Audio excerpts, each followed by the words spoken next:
Welcome back once again to this channel English for All. Ulysses by Lord Alfred Tennyson. যেমনটি তোমরা স্ক্রিনে দেখতে পাচ্ছ, এটাই হচ্ছে আজকে আমাদের আলোচ্য বিষয়। এই বিষয়বস্তুর মধ্যে যাওয়ার আগে একটা বিষয় আমাদের উপলব্ধি করা উচিত, ইউলিসিস কে ছিল। যদি এটাই বুঝতে পারে তবে অনেকটাই আমাদের এই কবিতার সারাংশ বা মর্মার্থ বুঝতে অনেকটা সুবিধা হয়। ইউলিসিস হচ্ছে একজন মাইথোলজিক্যাল ক্যারেক্টার যার মধ্যে অদম্য শক্তি ছিল। যদি আমরা হোমারের ওডিসি পড়ি বা ওডিসিয়াস পড়ি, সেখানে আমরা এই ওডিসিয়াস নামে একটা ক্যারেক্টারকে দেখতে পাই। সে হচ্ছে আমাদের ইংলিশ ভার্সনে ইউলিসিস নামে রূপান্তরিত হয়েছে। যদি আমরা হোমারের ওডিসি পড়ি, সেখানে আমরা এই ক্যারেক্টারটিকে দেখতে পাই। সেখানে এই ওডিসি স্পার্টার যুদ্ধে অংশগ্রহণ করতে গিয়েছিল এবং তার মধ্যে অদম্য শক্তি ও উৎসাহ ছিল, যে ট্রয় থেকে ফিরে আসার আপ্রাণ চেষ্টা চালিয়েছিল, বিভিন্ন দ্বীপের মধ্যে ঘুরে বেরিয়েছিল। এই কবিতার মধ্যে আমরা দেখতে পাচ্ছি একটা ভিন্ন পিকচার। এই জায়গাতে ইউলিসিস চেষ্টা করছেন তার সমস্ত সৈনিকদের উদ্বুদ্ধ করতে, যাতে করে তারা পুনরায় আবার যুদ্ধে যাওয়ার জন্য প্রস্তুত হয়। এবং যে জায়গাতে এই পুরো ডেলিভারিটা হচ্ছে, পুরো স্পিচ ডেলিভারি করছেন, সেই জায়গার নাম হচ্ছে ইথাকা। ইথাকা একটা মাউন্টেনাস রিজিয়নের মধ্যে অবস্থিত একটা গ্রাম, এবং সেই গ্রামের মধ্যে বা সেই এলাকার মধ্যে ইউলিসিস তার বউকে নিয়ে উপস্থিত হয়েছেন, তার ছেলে মেয়ে সবাই রয়েছে, এবং প্রত্যেকের সামনে তিনি তার এই বক্তব্য ডেলিভারি করছেন। তো এটাই হচ্ছে ব্যাকগ্রাউন্ড। যদি এই ব্যাকগ্রাউন্ডে তোমরা বুঝতে পারো, তবে তোমাদের পূর্ণাঙ্গ রূপে এই কবিতাকে উপলব্ধি করতে অনেকটা সুবিধা হবে। চলো এবার আমরা কবিতার যে বিষয়বস্তু সেখানে যাই। আগে একটু বলে দেওয়া উচিত যে এই কবিতাটি লেখা হয়েছিল 1833 খ্রিস্টাব্দে। অতএব এটা হচ্ছে আমাদের ব্যাকগ্রাউন্ড, এবং মূল যে ইন্সপিরেশন নেওয়া হয়েছে আমাদের মূলত হোমারের ওডিসি থেকে। যদিও সেখানে একটু হিরোইক কোয়ালিটি অনেকটা বেশি ছিল, কিন্তু এখানে ইউলিসিসকে উপস্থাপন করা হয়েছে একজন হিরো হিসাবে, যে আপ্রাণ চেষ্টা করছে তার মাতৃভূমি, তার যে দেশমাতৃকা, সেখান থেকে বেরিয়ে গিয়ে নতুন একটা জায়গা আবিষ্কার করতে। অ্যাকচুয়ালি নতুন জায়গা নয়, মানে প্রতিনিয়ত তিনি চাইছেন যে নতুন থেকে নতুন কিছু আবিষ্কার করতে, এবং এই যে অদম্য ইচ্ছা, এটা কিন্তু পরিলক্ষিত হয় কবিতার প্রত্যেকটা রন্ধ্রে রন্ধ্রে, প্রত্যেকটা লাইনে লাইনে এই জিনিসটা উপলব্ধি হয়। চলো এবার বাংলা মানেটা শুনি। It little profits that an idle king by the still hearth among these barren crags matched with an aged wife. এটি লিটল প্রফিটস, এটা সত্যি খুব কম লাভজনক একজন অলস রাজার কাছে। বাই দি স্টিল হার্থ, যে কিনা তার ঘরের মধ্যে যে উনুন থাকে বা উত্তাপ দেওয়ার জায়গা থাকে, তার পাশে বসে টাইমটা অতিবাহিত করে। অ্যামং দিস ব্যারেন ক্র্যাক্স, এবং তার যে জায়গাটা, তার যে দেশমাতৃকা, তার রাজ্য, যে জায়গাটা কথা বলা হচ্ছে, কেমন জায়গা না ব্যারেন ক্র্যাক্স, একেবারে মনোটোনাস, একঘেয়েমি, অনুর্বর একটা পার্বত্য অঞ্চল। অতএব এইরকম জায়গাতে তার রাজ্য অবস্থিত, এবং সেই জায়গায় দাঁড়িয়ে সে বলছেন যে সত্যি পুরোপুরি একটা আলসেমি ছাড়া কিছুই নয়, অলসতা ছাড়া কিছুই নয়, যে আমি একটা ঘরের মধ্যে উনুন জ্বলছে, তার সামনে বসে থাকবো এবং আমি আমার টাইমটাকে অতিবাহিত করব। Matched with an aged wife, এবং সে কম্পেয়ার করছে তার জীবনটাকে একটা বয়স্ক মহিলার সঙ্গে, যে কিনা তার জীবনের প্রাইম টাইম অতিক্রম করে আসছে। এখন তার মধ্যে কোনো শক্তি নেই, কোনো বিউটি নেই, একেবারে সমস্ত কিছুই নিঃশেষ। অতএব ইউলিসিস বলছেন, আমি যদি এইরকমভাবে আমার জীবনটাকে অতিবাহিত করি, তবে আসলে আমার জীবনটা ওই রকমের একটা ভ্যালুলেস হয়ে যাবে। I mete and dole unequal laws unto savage race. Mete and dole এর মানে হচ্ছে তৈরি করা এবং ইমপ্লিমেন্ট করা, ফ্রেম করা এবং ইমপ্লিমেন্ট করা। আমি তৈরি করেছিলাম, এমনকি ইমপ্লিমেন্ট করেওছিলাম, লাগু করেছিলাম আনইকুয়াল লজ, একেবারে অসম্ভব রকমের কিছু নিয়ম, কিছু কানুন, আনটু এ স্যাভেজ রেস, ওই সমস্ত বড় বড় প্রজাতিগুলোকে সিভিলাইজড করার জন্য আমি অনেক নিয়ম আমি ইমপ্লিমেন্ট করেছিলাম।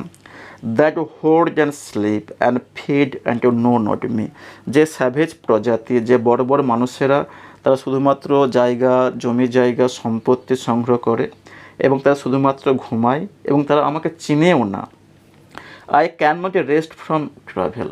দেখো বন্ধুরা, অতএব যেহেতু আগে বলেছিলাম যে ইউলিসিস পুরো ডেলিভারিটা দিচ্ছেন তার সৈনিকদের উদ্দেশ্যে, তাই বলছেন দেখো বন্ধুরা, আমি কোনো মতে বিশ্রাম নিতে পারবো না।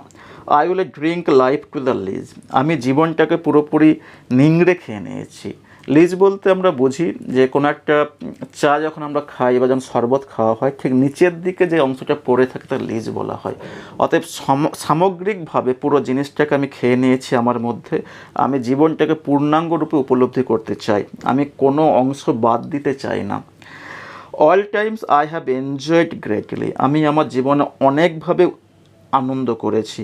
হ্যাভ সাফার্ড গ্রেটলি, এবং অনেক দুঃখ যন্ত্রণাও পেয়েছি। Both with those that loved me, এবং যখন আমি যন্ত্রণা পেয়েছিলাম, যখন আমি আনন্দ পেয়েছিলাম, সেইগুলো আমি একা করিনি।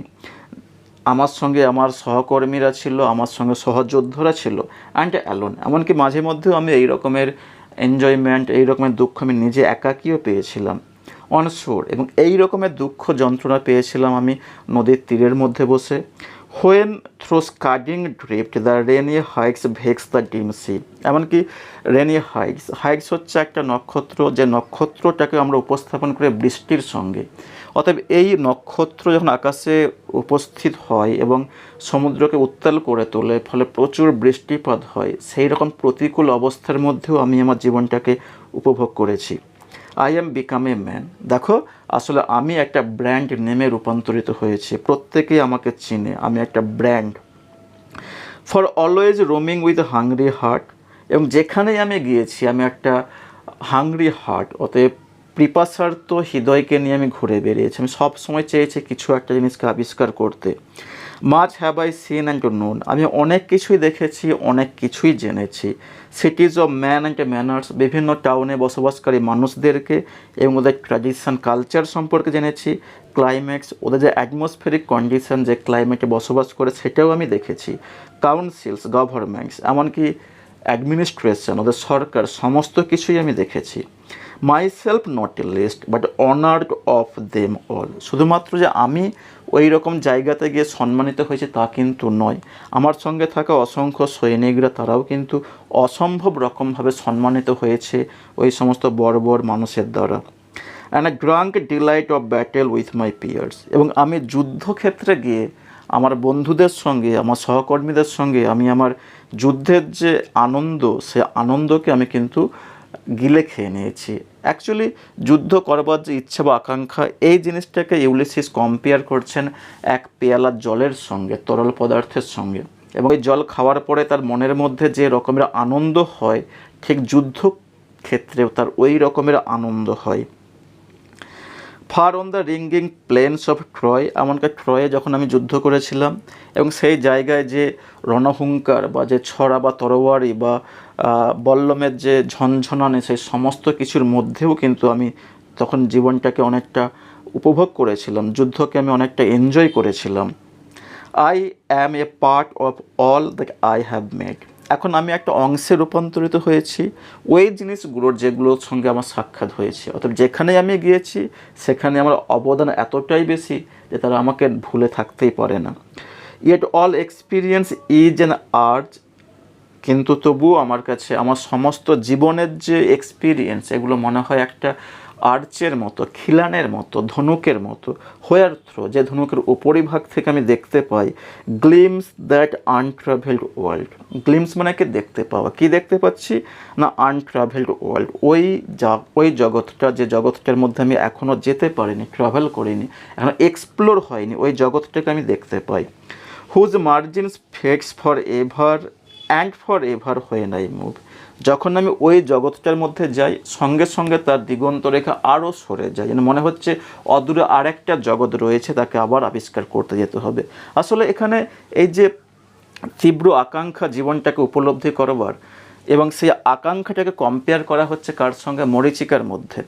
আমরা মরুভূমি অঞ্চলে দেখতে পাই যে দূরে কোনো একটা জায়গাতে যেন জল রয়েছে বলে আমাদের সামনে প্রতীয়মান হয়, যদি এটা ইলিউশন আমরা জানি, কিন্তু যখন আমরা ওই জলের সামনে যাই তখন দেখতে পাই সেখানে কোনো কিছু নেই। অতএব ক্রমাগত ওই জলগুলো যেন আস্তে আস্তে করে সরে যাচ্ছে। ইউলিসিস তার জীবনের যে আকাঙ্ক্ষা, ইচ্ছা আকাঙ্ক্ষা, সমস্ত কিছুকে ঠিক অনুরূপভাবে কল্পনা করেছেন, যে আমি যে জায়গাটা আনট্রাভেলড, যেখানে আমি এক্সপ্লোর করতে যাই, সঙ্গে সঙ্গে আমার সামনে আর একটা নতুন জগৎ উন্মুক্ত হয়ে যায়। মনে হয় আমি ওই জায়গাতে আবার যাই এবং ওই জায়গাটাকে আমি আবিষ্কার করি এবং ওই জায়গাতে কি রয়েছে সেই জিনিসটাকে আমি দেখে আসি। হাউ ডাল ইট ইজ টু পজ, দেখো বন্ধুরা, এটা সত্যি একেবারে খুব একঘেয়েমি লাগবে যদি আমরা যুদ্ধে না যাই, যদি আমরা নতুন কিছু আবিষ্কার করতে না যাই। To make an end to rust unburnished, আমরা কি অবশেষে এইভাবে শেষ হয়ে যাব? আমাদের যে স্ট্যামিনা ছিল সেগুলোকে কোনো কাজে না লাগিয়ে পুরোপুরি একেবারে মরিচা ধরে যাবে, ফলে সেগুলো কোনো কাজেই লাগবে না আর আমাদের। Not to shine in use, এবং আমাদের যে স্ট্রেংথ, যে পাওয়ার ছিল, পাওয়ারটাকে কাজে না লাগায় আস্তে আস্তে কী হবে, একটা সময় নিঃশেষ হয়ে যাবে। এই জিনিসটাকে বোঝাবার জন্য আমাদের কবি টেনিসন একটা ইমাজারি ইউজ করছেন, এবং সেই ইমাজারি হচ্ছে কি না লোহা বা আয়রন। আমরা ইউজুয়ালি জানি যে লোহা, এগুলোকে যদি ইউজ করি আমরা বারবার ধরে দেখবে চকচকে থাকে, কিন্তু না ইউজ করলে এক জায়গায় ফেলে রেখে দাও দেখবে কিন্তু মরিচা ধরে যায়। অর্থাৎ আমাদের যে স্ট্যামিনা বা যে শক্তি বা স্ট্রেংথ, এই জিনিসটা ঠিক অনুরূপভাবে এইরকম, যদি আমরা একে কাজে লাগাই এটা আরও বাড়তে থাকে। যদি আমরা একেবারে কাজকর্ম না করি, ছেড়ে দিই, তবে কিন্তু আমাদের দেহের মধ্যে অসংখ্য সমস্যা দেখা দেয়। As though two breathe war life, যেন মনে হচ্ছে আমার কাছে যে বেঁচে থাকার মূল উদ্দেশ্যটাই হচ্ছে নিঃশ্বাস গ্রহণ করা নয়, আসলে বেঁচে থাকবো এবং তার মাধ্যমে নতুন কিছু আমরা জানবো, নতুন কিছু আমরা আবিষ্কার করব। Life piled on life were too little, আর যদি জীবনের পর জীবন আমাকে দিয়ে দেওয়া হয়, অতএব লাইফ পাইলড অন লাইফ বলতে একটা জীবন, তারপর আরেকটা জীবন, তারপর আরেকটা জীবন, এইভাবে ক্রমপর্যায়ে যদি লাইফগুলো আমাকে দিয়ে দেওয়া হয় এবং আমি যদি এক্সপ্লোর করতে চাই, এই পৃথিবীটাকে জানতে চাই, তবুও কিন্তু ওই লাইফগুলো আমার কাছে খুব ক্ষুদ্র বলে মনে হবে। And of one to me little remains, এবং বর্তমানে যে লাইফটা আমাকে দেওয়া হয়েছে তার অধিকাংশ সময় আমি অতিবাহিত করে চলে আসছি। এখন আমার কাছে মাত্র সাময়িক কিছু সময় বা মুহূর্ত আছে, অতএব আমি চাই এই সময়টাকে ভালো করে ইউটিলাইজ করতে। But every hour is saved from the eternal silence, এবং যদি আমি ইউটিলাইজ করতে পারি ঠিকভাবে, তবে ওই যে অবলিভিয়ন বা ইটারনাল সাইলেন্স, সেই জায়গা থেকে আমি আমার টাইমটাকে সেভ করতে পারবো। আসলে টাইমকে বাঁচানো বলতে কি না, টাইমটার উপযুক্তভাবে কিছুটা কাজ করা। যদি আমরা এক জায়গায় অলস হয়ে বসে থাকি, তার মানে হচ্ছে যে টাইমের অপচয়। যদি আমরা বই নিয়ে পড়াশোনা করি, তার মানে কি টাইমটাকে আমরা ইউটিলাইজ করছি। অতএব এই যে জিনিসটা বলতে চাইছেন Ulysses. Something more a brighter of new things, এবং আমি এই যে টাইমটাকে বাঁচিয়ে কিছু কাজ করতে চাইছি, কিছু আবিষ্কার করতে চাইছি, কীরকম না সামথিং মোর, অনেক অনেক কিছুই আবিষ্কার করতে চাইছি। ব্রাইটার অফ নিউ থিংস, অনেক জিনিস আবিষ্কার হবে, তার মধ্যে অসংখ্য উজ্জ্বলতম জিনিসগুলোর মধ্যে আমি উজ্জ্বলতম জিনিসটি আবিষ্কার করতে চাইছি। Vile it were for some three suns to store and hold myself, এটা একটা অনুচিত হবে, খুব খারাপ হবে। ভাইল মনে হচ্ছে অনুচিত বা অপ্রয়োজনীয়, সত্যিই খুব খারাপ হবে যদি আমি 3টে বছর চুপচাপ বসে থাকি এবং স্টোর অ্যান্ড হোল্ড মাইসেলফ, আমি আমার প্রয়োজনীয় জিনিসপত্র সংগ্রহ করে জমা করি, তবে কিন্তু আমার থেকে টাইমটা বেরিয়ে যাবে এবং এটা সত্যিই অনুচিত, আমার পক্ষে কোনো মতে কাম্য নয়। And this grace spread yearning and desire to follow knowledge like a sinking star, আর দেখো যে আমার মনের মধ্যে তার গ্রেস স্পিরিট, আত্মায় কিন্তু বারবার ধরে আমাকে উচ্ছ্বসিত করছে, খুব আকাঙ্ক্ষা নিয়ে। কি করতে বলছে না, to follow knowledge like a sinking star, যেন জ্ঞানকে আমি অনুসরণ করি, জ্ঞানকে আমি খোঁজার জন্য আমি আপ্রাণ চেষ্টা চালিয়ে যাই। লাইক এ সিঙ্কিং স্টার, যেমনভাবে দিগন্ত রেখা একটা স্টার বা নক্ষত্র ডুবে যায় এবং সেই নক্ষত্রকে দেখার জন্য জাহাজগুলো পুনরায় আবার এক জায়গা থেকে আরেক জায়গায় যায়, আমিও যেন ওই রকম সিঙ্কিং স্টারগুলোর মতোই আমিও যেন জ্ঞানটাকে আমি আহরণ করবার আপ্রাণ চেষ্টা চালিয়ে যাই। Beyond the utmost bound of human thought, এমনকি মানুষের চিন্তাভাবনা যে জায়গায় যেতে পারেনি, আমি সেই জায়গা পেরিয়ে গিয়েও আমি অসংখ্য কিছু আমি জানতে চাই। আমার এই অদম্য জানবার যে ইচ্ছা বা আকাঙ্ক্ষা, এটাকে কোনো মতেই আমি কমাতে পারি না। অতএব বুঝতেই পারছো তোমরা যে পুরো কবিতাটির মাধ্যমে যে ওরেটোরিয়াল পাওয়ার বা আবৃত্তি বা যে বক্তব্য রাখার যে ক্ষমতা আমাদের ইউলিসিস দেখিয়েছেন, সত্যি এটা অনবদ্য। এবার তার পাশে ছিল কে, তার ছেলে ছিল। বলছে this is my son mine own Telemachus, এই যে দেখো এই যে আমার ছেলেটা রয়েছে, এ আমার নিজেরই ছেলে Telemachus. To whom I leave the sceptre and the isle, যার কাছে আমি রেখে যাচ্ছি আমার রয়্যাল পাওয়ার, রাজদণ্ড রেখে যাচ্ছি, অ্যান্ড দ্য এজেল। এবং এই যে পুরো দ্বীপটা রয়েছে, পুরো দ্বীপের যে দেখাশোনা করবার দায়িত্ব আমি কিন্তু এই তাকে দিয়ে যাচ্ছি। ওয়েল লাভড অফ মি, সে কিন্তু আমাকে যথেষ্ট পরিমাণে সমীহ করে, ভালোবাসে।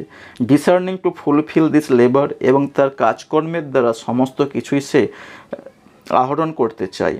By slow prudence to make mild rugged people, এবং সে তার ধৈর্য শক্তির দ্বারা বর্বর প্রজাতিকেও বা বর্বর মানুষদেরকেও সে কিন্তু বিনম্র করতে পারে। And through soft degrees subdue them to the useful and the good, এবং তার বিনম্র যে আদেশনামা, তার যে খুব স্লো আদেশনামা, তার যে ভদ্রতায় পরিপূর্ণ আদেশনামার দ্বারা, নিয়মের দ্বারা সে কী করতে পারে না, ওই সমস্ত মানুষদেরকে অবদমিত করতে পারে এবং তাদের থেকে ভালো এবং প্রয়োজনীয় কিছু পাওয়ার জন্য উপযুক্ত করে তুলতে পারে। অতএব সে এমনভাবে শাসনটা করতে পারে যে অসভ্য বর্বর প্রজাতির মানুষগুলো ভদ্র হয়ে ওঠে এবং তারা কিন্তু অনেক প্রয়োজনীয় কাজে লাগতে পারে টেলিমেকাসের কাছে। মোস্ট ব্লেমলেস ইজ হি, আর দেখো সে পুরোপুরি নিষ্পাপ, তার গায়ে কোনো দাগ নেই, কলঙ্ক নেই। Centred in the spare of common duties, তাদের যে রাজকীয় দায়িত্ব, সে দায়িত্ব পালনের জন্য সে পুরোপুরি সবসময় উদ্বিগ্ন। Decent not to fail in offices of tenderness, এবং সে তার অফিস যে পরিচালনা করার কাজ বা তার যে সভাসদ তাদেরকে নিয়ে যে কাজকর্ম করা, সেই কাজকর্মে সে কিন্তু জীবনে ব্যর্থ হবে না। And pay mid adoration to my house hold god, mid adoration মানে প্রয়োজনীয় সম্মান দেখানো, এবং সে প্রয়োজনীয় সম্মান দেখায়, যথোপযুক্ত সম্মান দেখায় আমাদের গৃহস্থলের যে সমস্ত ভগবান রয়েছে, আমরা যে ধর্মে বিশ্বাসী সেই ধর্মের ভগবানদেরকে সে উপযুক্ত পরিমাণে সম্মান দেখায়। হোয়েন আই অ্যাম গন, আর যখন আমি এখান থেকে চলে যাব সে পুরোপুরি এই আইল্যান্ডের দায়িত্বটা নেবে। He works is I mine, আসলে সে তার কাজটা করছে, আমি আমার কাজটা করতে চাই। আমি চাই একটা নতুন জগৎকে আবিষ্কার করতে, আমি চাই একটা বর্বর অসভ্য জাতিকে আমি সিভিলাইজ করতে চাই, আমি চাই জ্ঞান আহরণ করতে।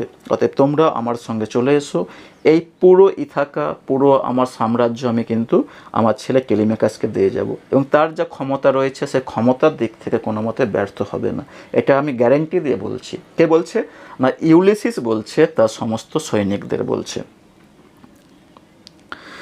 দেয়ার লাইজ দ্য পোর্ট, আর ওই যে ওইদিকে দেখো আমাদের বন্দর রয়েছে। দ্য ভ্যাসেলস পাভ হারসেল, আর ওই সমস্ত নৌকাগুলো তার পাল একেবারে তুলে ফুলিয়ে রাখছে, যেন মনে হচ্ছে এক্ষুনি প্রস্তুত তারা সমুদ্রে যাওয়ার জন্য। দেয়ার গ্লুমস দ্য ডার্ক ব্রড সি, আর ওইদিকে দেখো দেখা যাচ্ছে একেবারে কালো বিস্তীর্ণ সমুদ্র, সেই সমুদ্রের উপর দিয়ে পাড়ি দিয়ে আমরা চলে যাব। মেরিনার্স, আমার প্রিয় নাবিকেরা। Souls that have toiled and wrought and thought with me, ওই সমস্ত আত্মা, তোমরা ওই সমস্ত মানুষ, ওই সমস্ত আত্মা যারা কিনা আমার সঙ্গে পরিশ্রম করেছো, আমার সঙ্গে চিন্তা ভাবনা করেছো এবং আমার সঙ্গে তালে মিলে সমস্ত রকমের কাজ সম্পাদন করেছো। That ever with a frolic welcome took the thunder and the sunshine, এবং যারা কিনা সবসময় আনন্দের সঙ্গে, ফ্রলিক মানে হচ্ছে অত্যুৎসাহ বা আনন্দের সঙ্গে ওয়েলকাম জানিয়েছিলে কাকে না, থান্ডারকে, অ্যান্ড সানশাইনকে, তোমরা শীতলতা, বাজ, বৃষ্টি, প্রতিকূলতা সমস্ত কিছুকে ওয়েলকাম জানিয়েছিলে। এমনকি সানশাইন, তোমরা নতুন যে জগৎ, সেই জগৎটাকে ওয়েলকাম জানাবার জন্য তোমরা সবসময় মুখে হাসি রেখেছিলে। And opposed free heart, free foreheads, you and I are old, এবং মাঝে মধ্যে তোমরা অপোজড করেছিলে ফ্রি হার্ট, ওই সমস্ত মুক্ত মানুষগুলোকে যারা তোমাদের কাছে কোনো মতে আসছিল না, তাদের প্রতি তোমরা অপোজড করেছিলে ফ্রি ফোরহেডস, তাদের মাথা চিন্তা ভাবনার প্রতিও তোমরা অপোজড করেছিলে। অতএব তোমরা চেয়েছিলে যেন ওই সমস্ত ফ্রি মানুষেরা তোমাদের আয়ত্তে আসে, তোমরা তাদেরকে বশীভূত করতে চাও। You and I are old, দেখো বন্ধুরা এখন কিন্তু আর বয়স খুব কম নয়, আমাদের বয়স হয়েছে, আমরা ওল্ড হয়েছি। Old age hath yet his honour and his toil, old age হলেও কিন্তু ওল্ড এজের একটা বিশেষ সম্মান আছে, তার বিশেষ কাজকর্ম থাকে। ওল্ড এজ মানে এই নয় যে পুরোপুরি একেবারে নবজ হয়ে ঘরের মধ্যে ঘুমিয়ে থাকা, মৃত্যুর জন্য অপেক্ষা করা, তা কিন্তু নয়। ওল্ড এজের একটা কাজ থাকে, তারও কিন্তু একটা পরিশ্রম থাকে। অর্থাৎ আমরা বয়স্ক হলেও আমাদের কাজ সম্পন্ন করতেই হবে। কারণটা কি, ডেথ ক্লোজেস সল, আর দেখো ওদিকে মৃত্যু আস্তে আস্তে করে এগিয়ে আসছে। But something ere the end, কিন্তু আমাদের এই জীবনটা শেষ হয়ে যাওয়ার আগে some work of noble note may yet to be done, আমরা চাই কিছু মহৎ কাজ সম্পন্ন করতে। Not unbecoming man that strove with god. দেখো আমরা এমন পর্যায়ের মানুষ ছিলাম না, আমরা ভগবানের সঙ্গে লড়াই করেছিলাম। অতএব আমরা যে কাজটা করতে যাইব নিশ্চয়ই কোনো খারাপ কাজ করব না, এমন নোবেল কাজ করব যেগুলো আমাদের ক্ষেত্রে উপযুক্ত হবে। আমরা চাই না ওটা কোনো মতো আনবিকামিং হোক। অতএব আমরা কোনো ক্ষুদ্র কাজে আমরা ব্যস্ত হতে চাই না, আমরা মহৎ কাজ করতে চাই, আমরা নোবেল কাজ করতে চাই। The lights begin to twinkle from the rocks. ওদিকে পাহাড়ি এলাকা রয়েছে, ওই পাহাড়ের ওপর দিয়ে সূর্য ডুবে যাচ্ছে এবং সেই সময় আলোটাও যেন আস্তে আস্তে টুইঙ্কেল করতে করতে নিভু নিভু ভাব হচ্ছে, নিভে যাচ্ছে। দ্য লং ডে ওয়েন্স, আর এই দীর্ঘ দিনটা আস্তে আস্তে করে শেষ হয়ে যাচ্ছে। দ্য স্লো মুন ক্লাইম্স, এবং আস্তে আস্তে করে মুন আকাশের দিকে উদিত হচ্ছে। The deep moans round with my voices, আর ওই গভীর সমুদ্র, ডিপ বলতে এখানে গভীর সমুদ্র তার কথা বলা হচ্ছে, সেই সমুদ্রটাও যেন সে আস্তে আস্তে করে মৃদুস্বরে চিৎকার করছে। উইথ মেনি ভয়েসেস, অসংখ্য কণ্ঠস্বর নিয়ে চিৎকার করছেন, সেও বলছে ইউলিসিস তুমি প্রস্তুত হও, তুমি চলে এসো যুদ্ধের জন্য। Come my friends, it is not too late to seek a newer world. এবং ইউলিসিস বলছে বন্ধুরা এখন দেরি হয়নি, চলে এসো। কাম মাই ফ্রেন্ডস, বন্ধুরা চলে এসো আমার সঙ্গে। It is not too late to seek a new world, এখনও অনেক দেরি হয়নি নতুন জগৎকে আবিষ্কার করার জন্য। অতএব এখনও পর্যন্ত টাইম আছে আমাদের কাছে, চলো আমরা নতুন জগৎ আবিষ্কার করার জন্য বেরিয়ে পড়ি। Push off and sitting well in orders smite the sounding furrows, for my purpose holds to sail beyond the sunset. Push off, চলো আমরা প্রস্তুত হই, আমরা জাহাজটাকে ঠেলি আস্তে আস্তে, নৌকাগুলোকে ঠেলি আমরা। Sitting well in order smite the sounding furrows, চলো আমরা ঠিকঠাক করে বসে পড়ি, আমরা নৌকার মধ্যে উঠে গিয়ে বসে পড়ি এবং আমরা কী করবো, এই নৌকাটাকে চালিয়ে আমরা যাব সমুদ্রের বুক চিরে। For my purpose holds to sail beyond the sunset, কারণ আমার পারপাস হচ্ছে কি একেবারে অদম্য জগতে যাওয়া, যে জায়গাতে কেউ যায়নি। আমরা চাই যে সূর্য যেখানে ডুবে যায় সেই সূর্যের যে দিগন্ত রেখা, সেই দিগন্ত রেখাকে পার হয়েও আমরা নতুন কিছু আবিষ্কার করতে চাই। And the baths of all the western stars until I die, এবং আমি দেখতে চাই the baths of all the western star, যেখানে পশ্চিম আকাশে যেখানে সমস্ত সূর্যগুলো ডুবে যায় সেই জগৎটাকেও আমি দেখতে চাই আনটিল আই ডাই, আমার মৃত্যুর আগে। It may be that the gulfs will wash us down, এমন হতে পারে যে সমুদ্রে যাওয়ার সময় আমাদের নৌকাগুলো হয়তো কোনো একটা গালফের মধ্যে পড়ে গিয়ে ডুবে যেতে পারে। It may be we shall touch the happy isle, এমনও হতে পারে আমরা হয়তো মৃত্যুর মাধ্যমে আমরা একটা পরলোকে পৌঁছে যাব যেখানে সবসময় আনন্দ থাকবে। হ্যাপি ইজল বলতে আমরা স্বর্গটাকেই বুঝি। অতএব এই গালফের মধ্যে আমাদের নৌকা পড়ে যাবে এবং আমরা ডুবে প্রত্যেকে মারা যাব এবং নতুন একটা স্বর্গে আমরা পৌঁছে যাব। অ্যান্ড সি দ্য গ্রেট অ্যাচিলিস, এবং সেখানে আমরা দেখতে পাবো গ্রেট অ্যাচিলিস। অ্যাচিলিস একজন বিখ্যাত সৈনিক ছিল যে আমাদের স্পার্টার যুদ্ধে অংশগ্রহণ করেছিল, হয়তো আমরা সেখানে গিয়ে তার সঙ্গে মিলিত হব। হুম উই নিউ, যাকে আমরা ইতিমধ্যে জেনেছি, যার সঙ্গে আমরা যুদ্ধ করেছিলাম। দো মাচ ইজ টেকেন মাচ অ্যাবাইডস, যদিও তোমরা নিশ্চয়ই যেন অনেক কিছু আমাদেরকে মেনে চলতে হবে, অনেক কিছুই আমাদেরকে নিতে হবে এই নতুন কিছু এক্সপ্লোর করার অভিযানে। And though we are not now the strength which in old days moved earth and heaven, যদিও we are not now the strength, আমাদের মধ্যে সেই রকমের স্ট্রেংথ নেই, সেই রকমের শক্তি নেই। Which in old days moved earth and haven, যে শক্তিটা আমাদের আগের সময়ে ছিল এবং সেই শক্তির সাহায্যে আমরা মাটিকে সরিয়ে ফেলতে পারতাম, আমরা স্বর্গকে কাঁপিয়ে তুলতে পারতাম। এই স্বর্গ কাঁপিয়ে তোলা বলতে কি না, এই যে ট্রয়ের যুদ্ধ, যেখানে এই যে ট্রয়ের যুদ্ধ হয়েছিল, যে যুদ্ধে ভগবানরা অংশগ্রহণ করেছিল, মনে হচ্ছিল স্বর্গ বিচলিত হয়েছিল। অতএব আগেকার সময় আমাদের সেই রকমের স্ট্রেংথ ছিল, শক্তি ছিল, যার দ্বারা আমরা পৃথিবীকে আমরা বিচলিত করতে পারতাম, এমনকি স্বর্গকেও আমরা বিচলিত করতে পারতাম। দ্যাট হুইচ উই আর, আসলে সেটাই আমরা, এবং এমনকি সেই শক্তিটা হয়তো আমাদের মধ্যে এখনও অবধি আছে, আমরা সেটাই, আমাদের মধ্যে শক্তির এতটুকু বলে কমতি হয়নি। One equal temper of heroic hearts, আমাদের প্রত্যেকের মনের মধ্যে হিরোইক হার্ট রয়েছে, যার মধ্যে টেম্পারামেন্টে মেজাজটাও সেই রকমের হিরোইক কোয়ালিটির, যার মধ্যে খামতি এখনও আসেনি, কমতি আসেনি, এতটুকু পর্যন্ত কমে যায়নি। Made weak by time and fate, হ্যাঁ হতে পারে সময় এবং ভাগ্যের পরিহাসে আমাদের সেই স্ট্যামিনা বা সেই স্ট্রেংথের মধ্যে হয়তো সামান্য দুর্বলতা চলে আসছে, কিন্তু আমাদের হিরোইক কোয়ালিটি এখনও পর্যন্ত ভরপুর। বাট স্ট্রং ইন উইল, কিন্তু আমাদের যে উদ্যম শক্তি, আমাদের যে উইল পাওয়ার, এটা এতটাই শক্তিশালী যে তার মধ্যে এতটুকু বলে ক্ষয় ভাব আসেনি, এতটুকু বলে তার মধ্যে কোনো চির আসেনি। To strive, to seek, to find and to not to yield. আসলে জীবনের মূল উদ্দেশ্য হচ্ছে টু স্ট্রাইভ, চেষ্টা করা, টু সিক, খোঁজ করা, টু ফাইন্ড, খুঁজে পাওয়া, অ্যান্ড নট টু ইয়েল্ড, কোনো মতে হার না মানা, মৃত্যু না আসা পর্যন্ত অদম্য উৎসাহ উদ্দীপনায় যুদ্ধ চালিয়ে যাওয়া।